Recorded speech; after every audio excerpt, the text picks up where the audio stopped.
You're listening to The Status Report. I went through a divorce. I think marriage and raising kids are the two hardest things you could do. Absolutely. Period. I don't give a fuck. Absolutely. That is them the two hardest things. If you can, anybody, when I see people that's been married like 50, 60 years and they've raised all their children, them motherfuckers deserve like medals.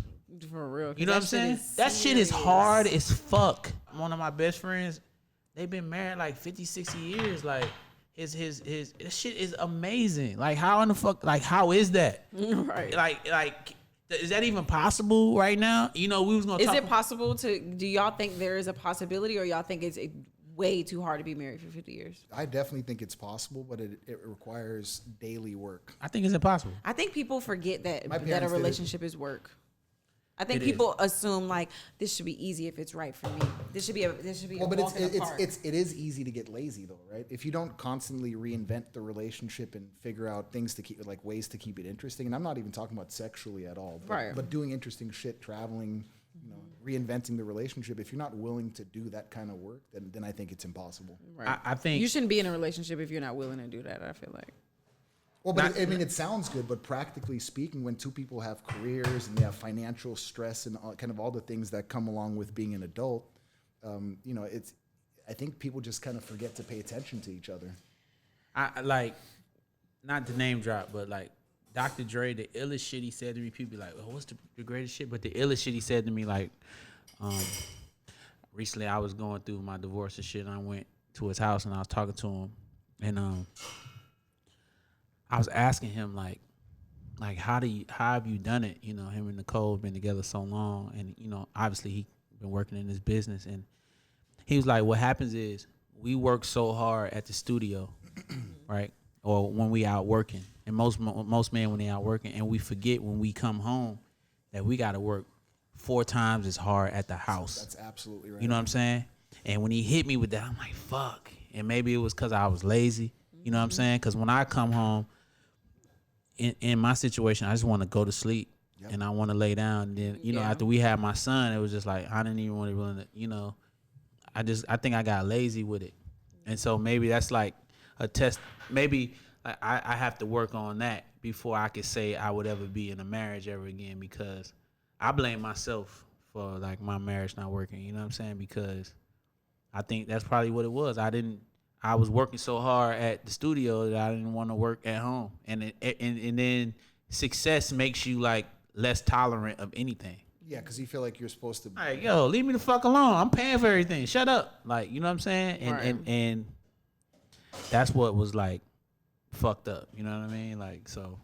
I mean, you know, like I got married in my mid-20s, and it was my first real relationship. And I just feel like I was way too young to kind of understand the kind of work that was required in order to give that a fair chance. Because I know I had a great woman, like I really did. You know, what the relationship turned both of us into was pretty terrible. But in her core and as a mother, like, you know, there's no one better. I just wasn't ready for it. Do you think you're too young? At a certain age is too young to be married? I think it's a little too young to get married at 20 something. But then again, you see these older relationships, or you see like even I just think it was a different people, time though. But even younger people are doing great. But if you got a divorce back like a lot of the older couples, if you got a divorce, you would get like socially ostracized. Yeah, like you know, the Catholic Church as recently as like 10, 15 years ago would excommunicate you from the church if you got a divorce. Like it wasn't possible to be a divorced male or female and get your communion, for example, in the Catholic Church. That's crazy. Yeah. Shit. That's crazy. I wonder, did they have counseling back in the day? That was funny because I was just thinking about that. Did they have counseling? Is that some new shit? And I want to say this, and I know a lot of people are advocates of counselors and going to see shrinks and shit, because I've done that. Okay, and I personally, no disrespect to anybody else that's on that, I think all of that is a crock of shit. Well, you know, I think people that need counselors don't have a good friend base that they can go to. Skills. A good communication. Because, for instance, when you were having issues and I was having issues, right? I can communicate with you and know you're gonna give me.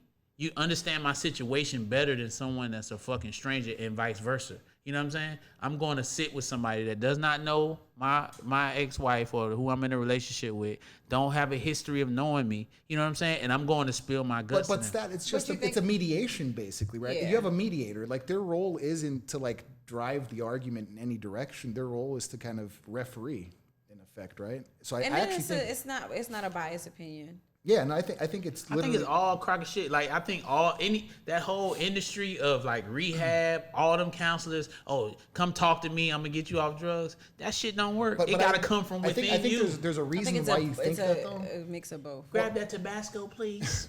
Oh, sorry. Continue, because we're gonna be smacking. You know, y'all. you were just talking about the the social stigma that divorce used to carry. Well, mental health's kind of the same way, right? I mean, think about it. Like people used to look at people that would go see psychologists or psychiatrists and be like, well, that means you're crazy, right? So I don't think that there's anything wrong with seeking help because depression and anxiety are real things.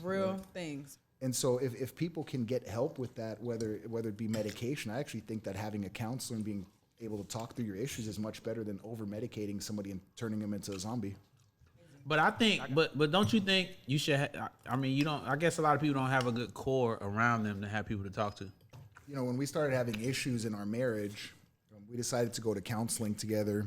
And you know, my ex-wife was pretty religious, and her church offered marriage counseling. Mm-hmm.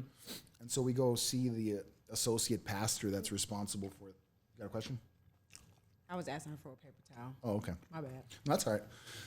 And so the associate pastor is the guy that was sort of running the marriage counseling program. And so we walk into his office and I sit down. And it was a black pastor, so he was, I think, probably already irritated because I'm in there with my wife. So he seemed like he already had a little bit of a distaste for me or disdain for me. And so then he asks me, he was like, son, are you saved by Jesus Christ? Like, have you accepted Christ into your life? And I was like, I believe in God, but I don't know if I'm not such a big fan of institutional religion, and you know, like I'm not sure how into that I am. And he told us right there on the spot that if I wasn't willing to accept Jesus Christ into my life, there was no hope for the marriage whatsoever. And he basically sent us on our way. Oh fuck! Really? You can find all our episodes at thestatusreport.com. And remember to leave us a review on iTunes or wherever you get your podcasts.